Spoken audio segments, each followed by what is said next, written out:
Moshe Aaron, pourquoi je me sens étrangère dans ma propre vie? Il y a une femme qui regarde sa vie et qui ne se reconnaît plus. Elle fait ce qu'il faut, elle sourit quand il faut, elle se tient bien, elle tient bon, elle gère, elle encaisse. Mais le soir, quand tout le monde dort, elle sent que quelque chose manque. Pas un détail, pas une distraction, non. Elle n'est plus là. Elle est absente d'elle-même, comme si un jour elle était sortie d'elle pour s'adapter et qu'elle n'était jamais revenue. Elle ne sait même plus quand elle s'est quittée. Elle s'est juste oubliée en voulant rester loyale.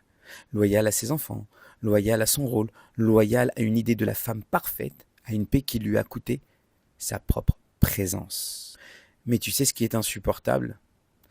Ce n'est pas d'avoir mal, c'est de ne plus savoir où tu as mal. Parce que tu t'es tellement coupé de toi que tu n'as même plus les mots pour dire ce qui saigne. Tu vis comme un fantôme dans ta propre maison et tu appelles ça la vie. Mais tu ne vis pas, tu fonctionnes. Et ton corps le sait. Tes silences le savent, tes nuits blanches le savent. Il y avait une femme qui passait sa vie à ouvrir les rideaux pour les autres.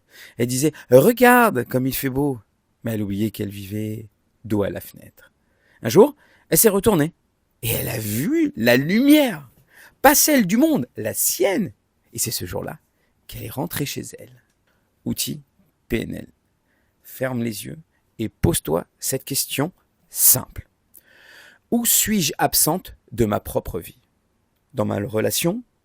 Dans mon regard? Dans mon corps? Dans mes choix? Puis, tu vas prendre une feuille et écris cette phrase. Je m'engage à rentrer chez moi, pas dans ma maison, dans moi. Tu viens de commencer un retour sacré. Tu n'es pas cassé. Tu es juste déconnecté de la femme que tu voulais devenir. Et aujourd'hui, je ne vais pas t'apprendre à t'améliorer. Je vais t'aider à rentrer, à redevenir habitable. Et dans le prochain épisode, je vais t'emmener là où ta colère a été enterrée. Parce que avant de reconstruire, il faut oser hurler ce que tu as trop longtemps avalé. T'as gardé trop